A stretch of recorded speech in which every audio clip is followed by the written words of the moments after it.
Hoya and his making weight, and here's what's happened.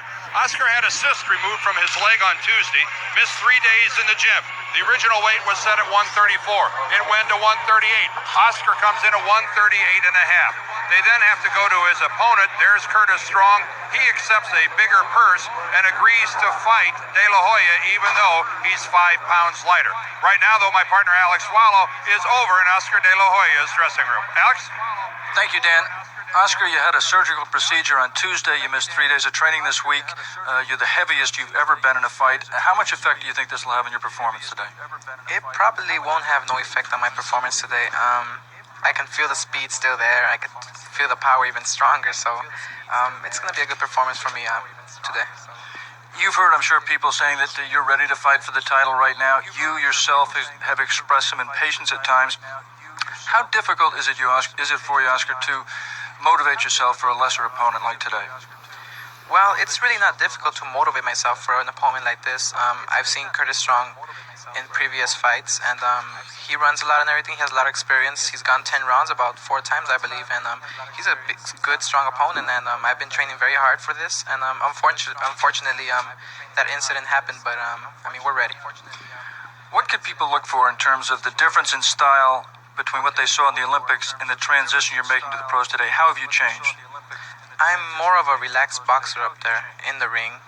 I take my time more, and every shot that I throw with a lot of power. And the speed is still there, but the punches and bunches are not going to be up in the pro rankings. Amateur boxing was 3 rounds, 3 minutes. We really didn't have much time to connect the blows, so we had to just throw punches and bunches. And now with the pro, I have 6 rounds to work with, and I'm just going to take my time and see what happens up in the ring. There he is, Oscar De La Hoya, the golden child. Only 2 days into his 20th year, he's got it all, the looks, the smarts, and the skills to take him where he wants to be, and that's at the very top of the boxing world. And he'll be showcasing those skills this afternoon inside this building, the San Diego Sports Arena, where it is the 4th professional fight for Oscar De La Hoya, a 6th-rounder against Chicagoan Curtis Strong. Good afternoon and welcome, everyone. I'm Dan Deerdorf, and this is the first fight of our 1993 boxing season here on ABC's Wide World of Sports.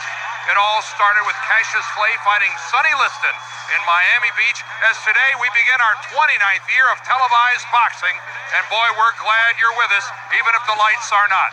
Ali had to make that transition from celebrated amateur to the pros, and today we're going to spotlight another fighter who's doing exactly the same. And I bring in my partner now, Alex Swallow. And first of all, Alex, we begin our 5th year together. Boy, it's great to be back with you. Thank you, Daniel. It has been a while since we have seen a fighter arrive in the pros with quite the pomp and circumstance that surrounds Oscar De La Hoya. Well, you mentioned the great names like Ali and Frazier and Leonard, who began as Olympic gold medalists. But, Dan, it's very important to remember that an Olympic gold medal is far from a guarantee of success in the pros.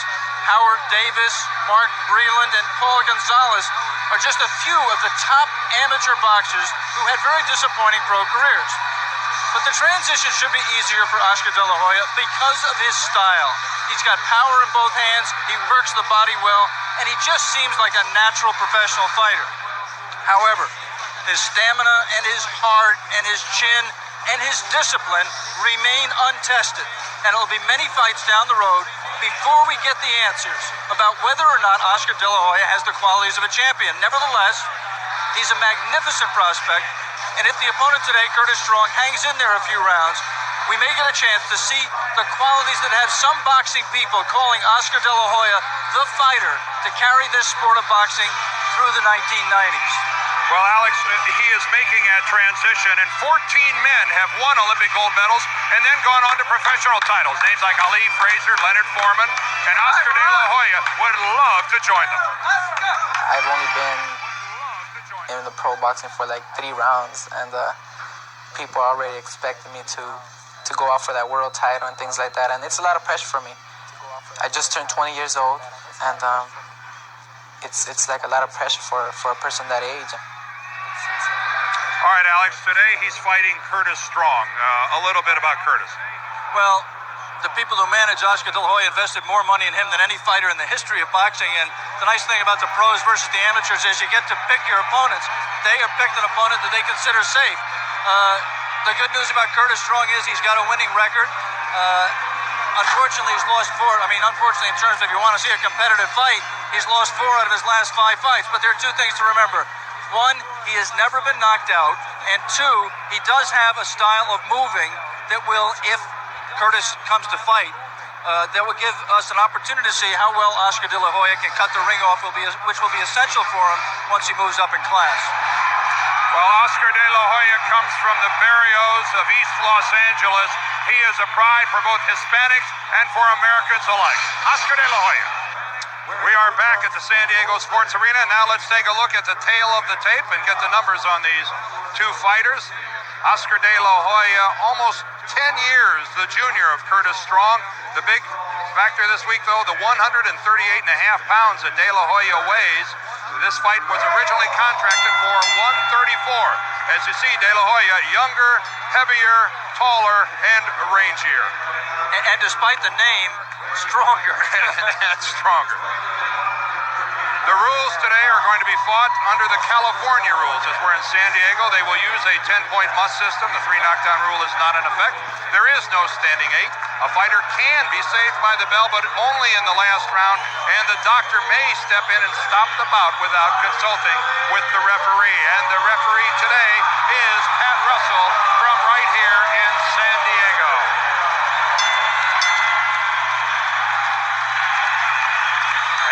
Pat Russell is ready to give both fighters their final instructions, and we'll get this thing underway. Okay, both had instructions backstage. Got any questions for me? 6 rounds, touch of gloves, good fight. Let's go. One thing to watch for, Dan. Oscar De La Hoya, like so many fighters of Mexican ancestry, trademark punch a tremendous left hook to the ribs. And we have to watch early, Alex. I know that he has said that the cyst that he had removed Tuesday isn't a concern right now, but it's something to watch for. Under those bicycle shorts he's wearing under his trunks on his right thigh. De La Hoya in the white trunks. Strong goes down as this fight just barely underway. Tries to wave it off as only a flag's knocked down. But as evidence, the compact power of Oscar De La Hoya. Referee did not put Oscar in a neutral corner. Oscar stayed right within range all the time. One of the nice things you say about fighters is they stay in range to punch. He stayed in range even during the knockdown. Another left hook lands onto the jaw. And De La Hoya is a talented fighter.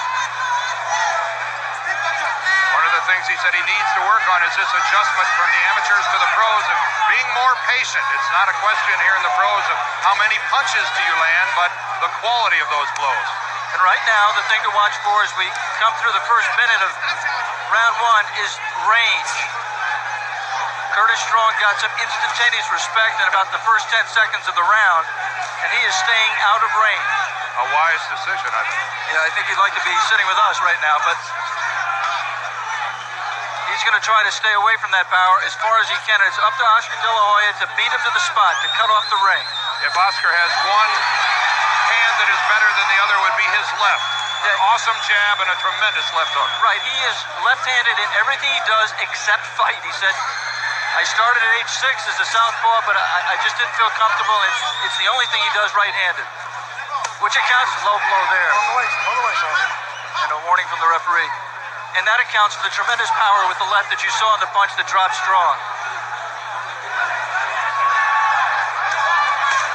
Curtis Strong not where he wants to be, caught in a corner. Curtis had a chance to slide out and made a poor decision, slid back into the corner. His only hope in this fight, as Alex mentioned, is to move and stay out of that range of Oscar De La Hoya. His only hope to survive some rounds in the fight. I think that right now Curtis is in a full survival mode, and he's been there, if not since the opening bell, at least since that half hook, half uppercut that dropped him. Now, Alex, this is a smaller ring than you normally see. It's 17 by 17. And again, pinned up against the ropes is Curtis Strong. But a lot of those punches, Dan, were blocked by Curtis Strong. A lot of them. It landed on his gloves and on his forearm. Again, Alex, back to the smaller ring. A factor? Oh, yeah, I mean, Oscar's got everything going for him here. Not only is he outweigh his opponent by 5+ pounds, he's got a 17-foot ring, which tends to nullify Curtis Strong's movement. The ring pad itself is very mushy, which again would make it harder for Curtis to run away from him. Fast hands mark the end of the first round.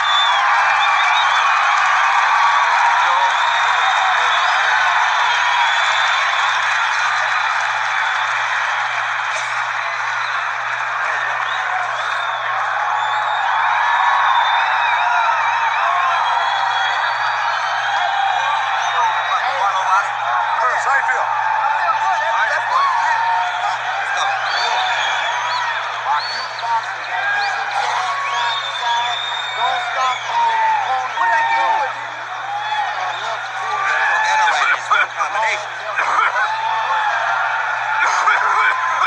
Just keep working the same way. We need just a little more time, okay? Make sure you move your head and use the jabbing, okay? Mouthpiece in, coach. Let's go. Seconds out. Round two. All the way back. All the way back. Curtis, get back. Oscar, get back. Smile. Just underway in the beginning of the second round. Remember, this bout is scheduled for 6. By virtue of De La Hoya coming in at 138.5, it's technically a super lightweight fight, although Oscar De La Hoya told us yesterday he's very comfortable maintaining 135 pounds. And he puts it on a pretty good size frame, Alex. Yeah, there are people who think that you know, I mean, it wasn't so long ago people were talking about Mark Breland as the next Sugar Ray Robinson, so we just have to be very cautious. But there are people who say that Oscar can move all the way up to middleweight eventually. He's got that kind of a frame. He's listed by a lot of people as 5'11". We measured him as 5'9 3/4", but he carries this weight very well. It says, as you point out, that he can make 135 and expects when he does fight for a title, not if but when, that he will fight for the lightweight championship. Let's go. Let's go hold inside.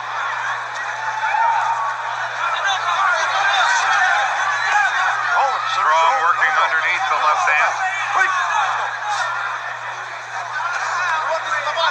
In his 3 previous fights, only one of them even made it into the second round. So Oscar De La Hoya is in need of some rounds. And you might think, watching this fight, that maybe, and the crowd thinks, because they're booing right now, that Oscar's, there you see Curtis Strong putting out the gloves, low blow there in the clinch. The crowd may think that he's carrying Curtis Strong, trying to get some rounds in. There you see him turned around, throwing the left hook underneath. We want to remind our He's not carrying it right now. that at the end of this round we'll be taking a station break.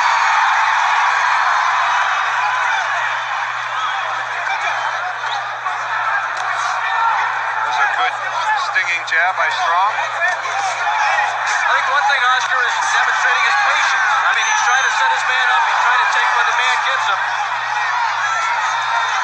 Good movement there by Strong. Made De La Hoya miss on those first 3 punches. Yeah, I mean, that's one thing that is different in this fight than the first 3.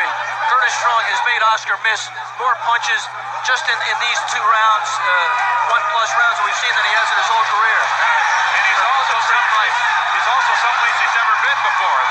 This is already his longest professional bout. But only as a pro, exactly right. 3 punches. Combination before, 2 landed, 1 miss. Grip your hands. Watch your heads. This is not quite as precise as you might like to see Oscar De La Hoya. He is missing more than you'd expect. From a professional level, though, this is by far and away his most quality opponent, too. Curtis, despite all the things going against him, Curtis did come to fight. We will return after a word from our ABC stations.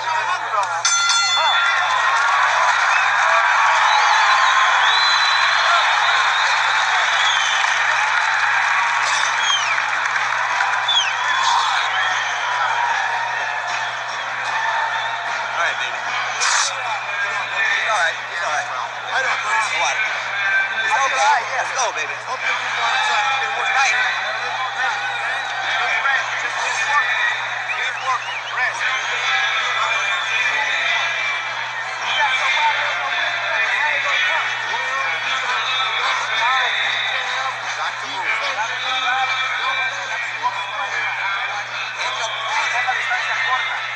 Bobby.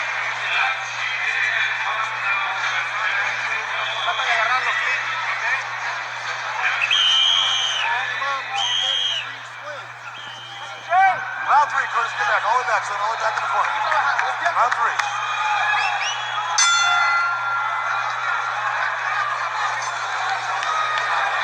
right, you got free hands now. We're in the third round here in San Diego, California. Dan Deerdorf, Alex Wallow with you ringside. Oscar De La Hoya in the white trunks.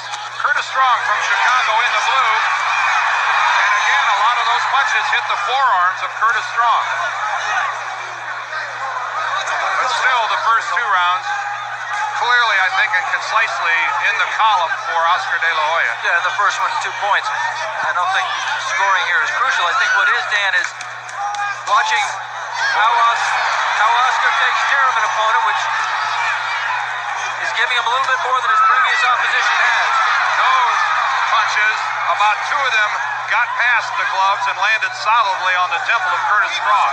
One, a sweeping left hook. Curtis hasn't landed enough punches, Dan, for the audience to know this, but he has not shown much power in his career, and that's one of the dangers for a young fighter like Oscar De La Hoya. When you consistently go in against outclassed opposition, especially opposition that has no power, you get into bad habits. You walk in just thinking about, what can I do to get this guy out of there? What can I do to land punches on him? And you're not thinking at all about what's coming back. He can get away with it against somebody with no power like Curtis Strong, but he won't be able to get away with it when he steps up in class.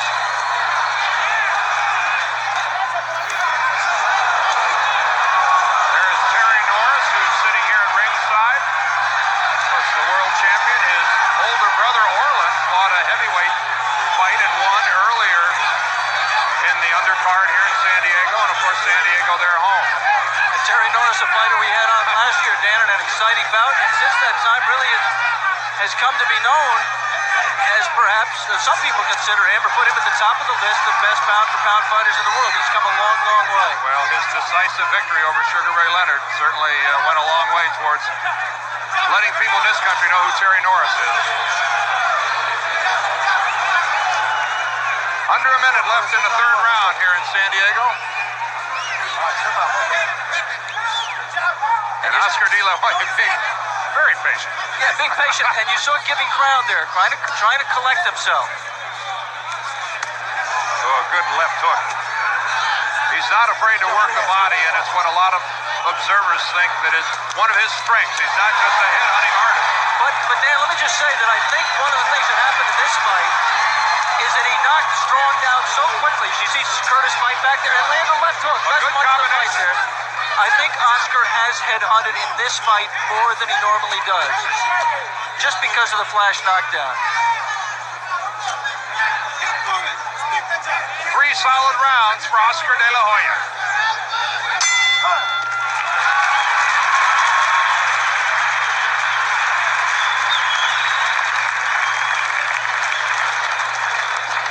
Well, everything now is great.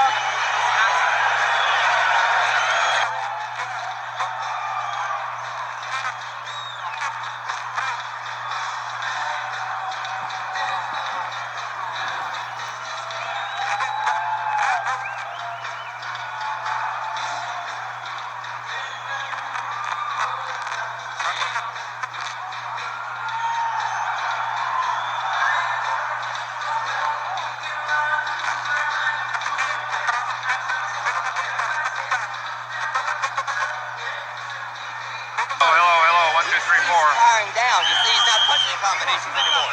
Jab y 2, 3 golpes. Jab y 2, 3 golpes, okay?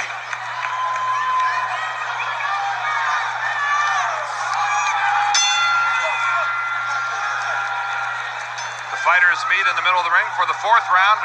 Again, remember, this one's scheduled for only 6.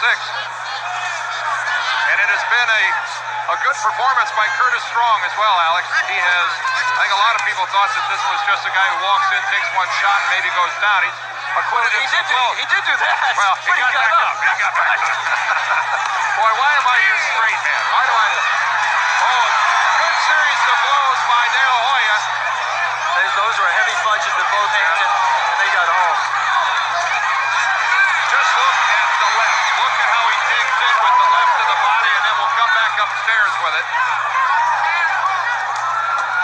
But even though he's landing these blows, he's not backing up Curtis Strong, who's now taken more of a tactic that I'll meet him in the middle of the ring. Yeah, I think that's just a necessity bringing that style about. I think Curtis is really starting to run down. The punches, Oscar has missed a lot of punches, but he's landed a lot, and his hands are so heavy that I think that it's starting to wear down Curtis. Well, over our years together, Alex, we've done a lot of lightweight fights, and Oscar De La Hoya is the biggest lightweight I have ever seen. Yeah, he is. Well, you can put him on the scales. You think back to Arguello, maybe, as the last lightweight that looked as big as Oscar. And interestingly enough, Arguello is Oscar De La Hoya's idol. Watch the range then. See, that body punch landed. That last left landed, but the first two missed. He's throwing punches and punches now. That's when he looks like an amateur, Right. throwing those flurries of light punches, trying to score with them. Time out here. This is not a standing 8 count. This is the doctor wanting the doctor to take a look at the eye. He's stopping The doctor is stopping the fight. The doctor has stopped the fight, and Curtis Strong is very upset. He is really upset with the doctor in the middle of the ring. Blood is streaming down the cheek of Curtis Strong, and this fight ended in the 4th round. That's a bad count. And Oscar De La Hoya, as is his custom, goes to each corner and gets up on the ropes to thank his followers, of which they are legion. This is a popular young man. The bout had to be stopped because of a very severe laceration over the right eye of Curtis Strong. The winner by TKO, the official time, 1 minute, 40 seconds of round number 4. His record now 4-0. 4 KOs, the pride of East LA, the Golden